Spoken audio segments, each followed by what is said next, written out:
Hello everyone, welcome back to our YouTube channel. Telangana స్టేట్కి సంబంధించి competent authority quota అంటే free seat కౌన్సిలింగ్కి సంబంధించి MBBS round 2 web option notification అయితే వచ్చింది. అంటే వెబ్ ఆప్షన్స్ పెట్టుకోవడానికి డేట్స్ అయితే ఇచ్చారు. అయితే తెలంగాణ స్టూడెంట్స్కి ఒక మంచి గుడ్ న్యూస్ ఉందన్నమాట. సో ఇన్ని రోజుల నుంచి స్టూడెంట్స్ కావచ్చు, పేరెంట్స్ కావచ్చు, ఏదైతే రౌండ్ 2 రూల్ ఉందో, అంటే సెకండ్ రౌండ్ తర్వాత తెలంగాణలో అప్గ్రేడేషన్ ఉండదు అని చెప్పి కంగారు పడుతూ ఉన్నారు కదా. సో దానికి సంబంధించి మనకి కేఎన్ఆర్యుహెచ్ఎస్ వాళ్ళైతే ఒక క్లారిటీ ఇచ్చారు. ఈ ఇయర్ కూడా మనకి రౌండ్ 2 రూల్ అనేది లేదు. సో స్టూడెంట్స్ అనేవాళ్ళు సెకండ్ రౌండ్ నుంచి థర్డ్ రౌండ్కి కూడా అప్గ్రేడేషన్ అయితే పెట్టుకోవచ్చు. అయితే ఈ వీడియోలో కంప్లీట్గా ఈ సెకండ్ రౌండ్ నోటిఫికేషన్కి సంబంధించి డీటెయిల్స్ అయితే ఎక్స్ప్లెయిన్ చేస్తాను. సో ఎప్పటి నుంచి ఎప్పటి వరకు వెబ్ ఆప్షన్స్ ఇవ్వాల్సి ఉంటుంది, అదేవిధంగా ఎవరు ఎలిజిబుల్ అవుతారు, ఎవరు నాట్ ఎలిజిబుల్ అవుతారు అన్న కంప్లీట్ ఇన్ఫర్మేషన్ అయితే వీడియోలో ఉంటుంది. సో వీడియోని ఎక్కడ స్కిప్ చేయకుండా ఎండ్ వరకు చూడండి. సో ఈ వీడియోలో చెప్పబోయే టాపిక్ వచ్చేసి ఎంబీబీఎస్ తెలంగాణ స్టేట్కి సంబంధించింది. ఇది కూడా కాంపిటెంట్ అథారిటీ కోటా రౌండ్ 2కి సంబంధించింది, అంటే ఫ్రీ సీట్ కౌన్సిలింగ్కి సంబంధించింది. సో ఇకపోతే ఎలిజిబుల్ అయిన స్టూడెంట్స్ అందరూ కూడాను, including PWD, PMC, CAP and EWS quota eligible అయిన ప్రతి ఒక్కరు కూడాను వెబ్ ఆప్షన్స్ ఇవ్వాలి అని అనుకుంటే 4th అక్టోబర్ మధ్యాహ్నం 1 PM నుంచి 6th అక్టోబర్ మధ్యాహ్నం 1 PM వరకు అయితే టైం వచ్చారు. సో ఈ టైం అండ్ డేట్లోగా మీరు కానీ ఈ సెకండ్ రౌండ్లో వెబ్ ఆప్షన్స్ ఇవ్వాలి అని అనుకుంటే ఇవ్వచ్చు. సో ఇక వెబ్ ఆప్షన్స్ ఇవ్వాల్సిన వెబ్సైట్ వచ్చేసి tsmedadium.tschc.in అనే వెబ్సైట్లో వెబ్ ఆప్షన్స్ అయితే ఇవ్వచ్చు. ఇకపోతే ఏ స్టూడెంట్స్ అనేది ఈ సెకండ్ రౌండ్ కౌన్సిలింగ్కి ఎలిజిబుల్ అవుతారు, ఏ స్టూడెంట్స్ అనేది సెకండ్ రౌండ్ కౌన్సిలింగ్కి ఎలిజిబుల్ అవ్వరు, ఈ రౌండ్ యొక్క రూల్స్ ఏంటి అనేది కానీ మనం చూసుకుంటే, ఎవరైతే స్టూడెంట్స్ ఫస్ట్ రౌండ్లో సీట్ అలాట్మెంట్ అయ్యి కాలేజ్లో జాయిన్ అవ్వకపోయినా సరే, ఒకవేళ కాలేజ్లో జాయిన్ అయిన తర్వాత రిజైన్ చేస్తారు కదా, అంటే ఎగ్జిట్ కానీ డిస్కంటిన్యూ కానీ చేస్తారు కదా, సో వాళ్ళైతే ఈ రౌండ్ ఆఫ్ కౌన్సిలింగ్కి నాట్ ఎలిజిబుల్. అండ్ రెండవ కేటగిరీ స్టూడెంట్స్ వచ్చేసి ఎవరైతే స్టూడెంట్స్ రౌండ్ 1లో వెబ్ ఆప్షన్స్ ఇవ్వలేదో వాళ్ళు ఇంకా ఈ రౌండ్కి నాట్ ఎలిజిబుల్, ఫర్దర్ రౌండ్స్కి కూడా నాట్ ఎలిజిబుల్.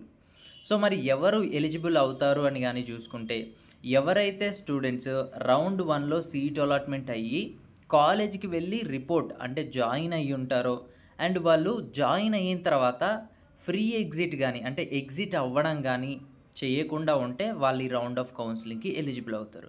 అండ్ అదేవిధంగా రౌండ్ 1లో ఎవరికైతే స్టూడెంట్స్కి సీట్ అలాట్మెంటే అవ్వలేదో వాళ్ళు కూడా ఈ రౌండ్ ఆఫ్ కౌన్సిలింగ్కి ఎలిజిబుల్ అవుతారు.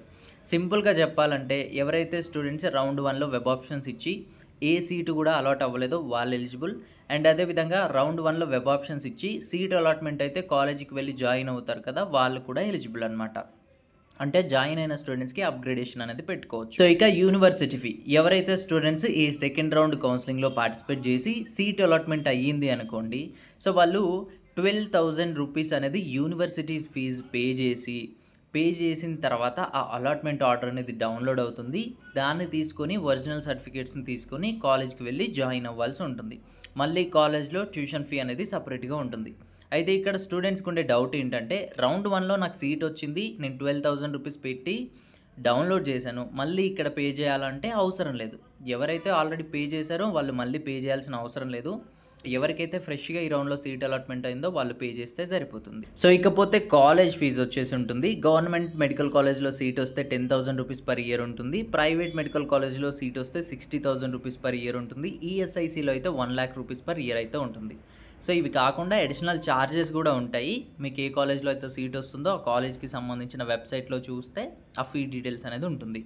సో ఇక జనరల్ రూల్స్ కానీ మాట్లాడుకుంటే ఈ రౌండ్కి సంబంధించి ఎవరైనా స్టూడెంట్స్ వెబ్ ఆప్షన్స్ని సెలెక్ట్ చేసుకొని, అంటే కాలేజెస్ని సెలెక్ట్ చేసుకొని ఎక్కడైనా సీట్ అలాట్మెంట్ అయిన తర్వాత కాలేజీకి వెళ్ళి రిపోర్ట్ అవ్వలేదు అని అనుకోండి, సో వాళ్ళకు వచ్చిన సీటు క్యాన్సిల్ అయిపోతుంది.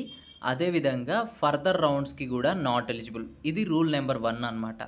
సో ఇక రూల్ నెంబర్ 2 ఏంటి అంటే, ఎవరైనా స్టూడెంట్స్ వెబ్ ఆప్షన్స్ ఇవ్వాలనుకుంటే మీరు ఎన్ని కాలేజెస్నైనా సెలెక్ట్ చేసుకోవచ్చు, 1, 2 లేదా అన్ని. కానీ కన్ఫామ్గా వస్తే జాయిన్ అవుతాను అనుకున్న కాలేజెస్ని మాత్రమే సెలెక్ట్ చేసుకోండి, వేరే కాలేజెస్ని అయితే సెలెక్ట్ చేసుకోకండి. ఎందుకంటే మీకు సీట్ వచ్చి జాయిన్ అవ్వకపోతే ఫర్దర్ రౌండ్స్కి నాట్ ఎలిజిబుల్ అనమాట. సో ఇక నెక్స్ట్ రూల్ వచ్చేసి, చాలామంది స్టూడెంట్స్ నాకు కావాలనుకున్న కాలేజ్లో సీట్లు అనేది ఖాళీగా లేదు, సో నేను ఆ కాలేజ్ని సెలెక్ట్ చేసుకోను అని అనుకుంటూ ఉంటారు. సో అలా అయితే చేయకండి. ఎందుకంటే స్టూడెంట్స్ అనేవాళ్ళు స్లైడింగ్ పెట్టుకుంటారు కాబట్టి కింది కాలేజ్‌లో ఉన్న స్టూడెంట్స్ పై కాలేజ్‌కెళ్ళొచ్చు. అలాగే ఇంకొంచెం కిందలో ఉన్న స్టూడెంట్స్ ఇంకొంచెం పై కాలేజ్‌కి వెళ్ళొచ్చు. అలా అయినప్పుడు సీట్స్ అనేది వేకెంట్ అయ్యే అవకాశం ఉంటుంది. అంటే స్లైడింగ్ అయినప్పుడు సీట్స్ అనేది వేకెంట్‌గా అవుతాయి గాబట్టి, సో, నాకు కావాల్సిన కాలేజ్‌లో సీట్ లేదు గాబట్టి అది నేను సెలెక్ట్ చేసుకోను అనే ఉద్దేశ్యంతో అయితే ఉండకండి. మీరు కావాలనుకుంటే మీరు వస్తే జాయిన్ అవుతాననుకుంటే ఆ కాలేజ్‌లో మీకు సీట్ ఉన్నా లేకపోయినా మీరు వెబ్ ఆప్షన్స్ అయితే ఇవ్వండి. స్లైడింగ్ అనేది ఉంది కాబట్టి ప్రాసెస్ జరిగేటప్పుడు వేకెంట్ అయ్యే అవకాశం అయితే ఉంటుంది. సో, ఇక నెక్స్ట్ వన్ వచ్చేసి ఎవరైతే స్టూడెంట్స్ అప్‌గ్రేడేషన్ కోసం పెట్టుకుంటారో, అంటే రౌండ్ 1లో ఆల్రెడీ కాలేజ్‌లో జాయిన్ అయ్యారు. బట్ రౌండ్ 2లో మళ్ళీ వెబ్ ఆప్షన్స్ ఇస్తారు. అలా ఇచ్చినప్పుడు గానీ మీకు రౌండ్ 2లో సీట్ అలాట్‌మెంట్ జరిగితే ఆటోమేటిక్‌గా రౌండ్ 1లో ఉన్న కాలేజ్ అనేది క్యాన్సిల్ అయిపోతుంది. ఆ సీట్ వేరే వాళ్ళకనేది అలాట్ చేయడం జరుగుతుంది. ఇక రౌండ్ 2లో ఎక్కడైతే మీకు సీట్ వస్తుందో అక్కడికెళ్ళి మ్యాండేటరీగా జాయిన్ అవ్వాల్సి ఉంటుంది. ఇక మీరు రౌండ్ 1లో సబ్మిట్ చేసిన డాక్యుమెంట్స్ గావచ్చు, ఫీజెస్ గావచ్చు, ఇంకా ఏవైనా సరే మీకు అన్నీ గూడాను రిటర్న్ ఇస్తారు. ఎటువంటి ఇబ్బంది ఉండదు. బట్ వన్స్ మీరు రౌండ్ 2లో పార్టిసిపేట్ చేసి ఎక్కడైనా సీట్ అలాట్‌మెంట్ అయితే రౌండ్ 1లో ఉన్న కాలేజ్ అనేది మీకు ఇక ఉండదు. అది వేరే వాళ్ళకి అలాట్ అయిపోతుంది. సో, ఇదైతే మీరు గమనించండి. ఇక గుడ్ న్యూస్ అని చెప్పాను గదా! సో, ఆ గుడ్ న్యూస్ ఏంటి అంటే ఇక్కడ 15థ్ అండ్ 16థ్ పాయింట్‌ని చూడండి ఈ నోటిఫికేషన్‌లో. సో, అదేంటి అంటే ప్రీవియస్‌గా మనకి ఎవరైతే స్టూడెంట్ అప్‌గ్రేడేషన్ గాని, స్లైడింగ్ గాని కావాలనుకుంటారో రౌండ్ 2 వరకు మాత్రమే అవకాశం ఉండేది. ప్రీవియస్‌గా ఇచ్చిన నోటిఫికేషన్స్‌లో ప్రకారంగా. అండ్ అదే విధంగా ఎవరైతే స్టూడెంట్స్ కోర్స్‌ని డిస్కంటిన్యూ చేయాలనుకుంటారో ఆల్రెడీ జాయిన్ అయిన స్టూడెంట్స్ వాళ్ళు కూడా సెకండ్ రౌండ్ కౌన్సెలింగ్ కంటే ముందే డిస్కంటిన్యూ చేయాలన్న ఆప్షన్ ఉండేది.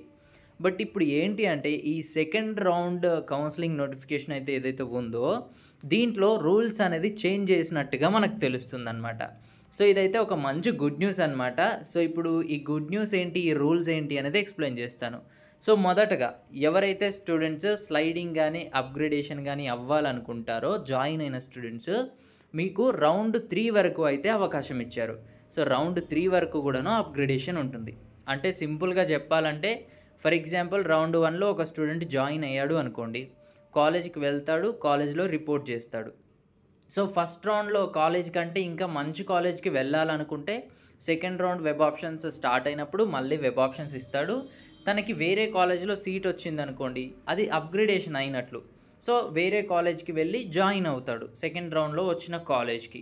సో, ఇలా జాయిన్ అయిన తర్వాత కూడా ఇంకా మంచి కాలేజ్ వస్తే వెళ్తాను అని అనుకున్నారనుకోండి, మళ్ళీ third round web options start అయినప్పుడు మళ్ళీ తను వెబ్ ఆప్షన్స్ ఇచ్చుకునే అవకాశం ఉంది. తనకెక్కడైనా సీట్ వస్తే వెళ్ళే అవకాశం కూడా ఉంది.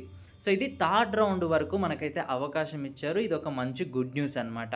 ఇక ఫైనల్లీ థర్డ్ రౌండ్‌లో స్టూడెంట్‌కి ఎక్కడైతే సీట్ వస్తుందో తను అప్‌గ్రేడ్ అయిన వాళ్ళైనా సరే, ఫ్రెష్‌గా సీట్ అలాట్‌మెంట్ అయిన వాళ్ళైనా సరే, థర్డ్ రౌండ్‌లో సీట్ ఎక్కడొస్తే అక్కడ ఉండాల్సిందే అనమాట.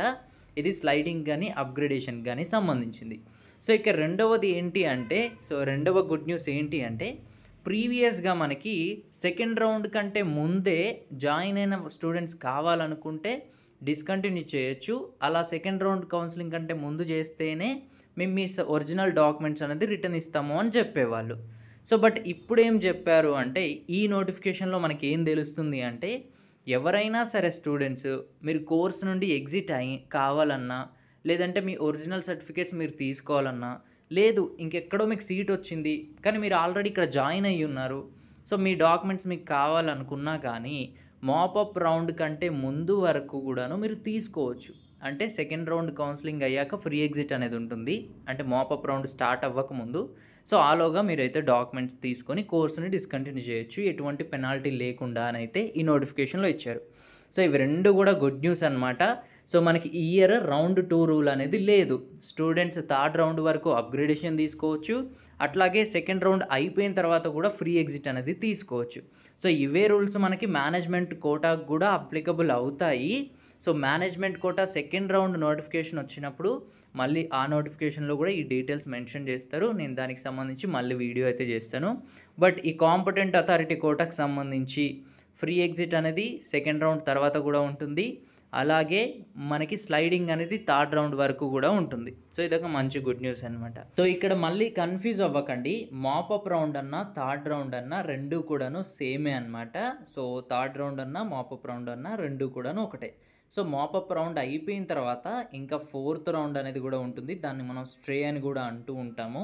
సో, ఆ స్ట్రే రౌండ్‌లో ఏంటి అంటే థర్డ్ రౌండ్ వరకు ఎక్కడ జాయిన్ గాని స్టూడెంట్స్ ఉంటారు గదా! సో, వాళ్ళకైతే అవకాశం ఉంటుంది. సో, ఆ రౌండ్‌కి సంబంధించి నోటిఫికేషన్ వచ్చినప్పుడు మళ్ళీ మీకైతే ఎక్స్‌ప్లెయిన్ చేయడం జరుగుతుంది. సో, ఈ వీడియో అయితే అర్థమైందని అనుకుంటున్నాను. ఇంకా దీనికి సంబంధించి ఏమైనా డౌట్స్ ఉంటే కామెంట్ సెక్షన్‌లో కామెంట్ చేయండి. అండ్ మరిన్ని వీడియోస్ కోసం మన ఛానల్‌ని సబ్స్క్రైబ్ చేయండి. Thanks for watching.